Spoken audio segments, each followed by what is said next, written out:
Момче на возраст од 21 година од Велес со камион нелегално превезувало мигранти. Случајот го открила полицијата во понеделникот. Рано околу 6 часот утрото, патролен тим на полицијата го сопрела товарното возило марка Рено. Истото го управувало 21-годишниот велешанец. Контролата е направена на автопатот помеѓу селата Пардејци и Смоквица. Велешанецот со иницијали ДИ не застанал на знакот на полицијата, излегол од камионот и се дал во бегство. Проверката на полицијата открила дека во возилото се превезувале вкупно 31 мигрант. Истите биле од Индија и Пакистан. За сите утврдено дека во Македонија влегле нелегално. Полициските службеници констатирале дека мигрантите минале преку грчко-македонската граница.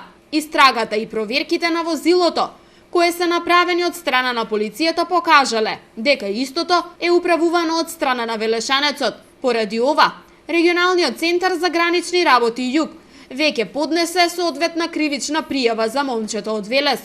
Тој ќе одговара за сторено кривично дело криумчарење мигранти.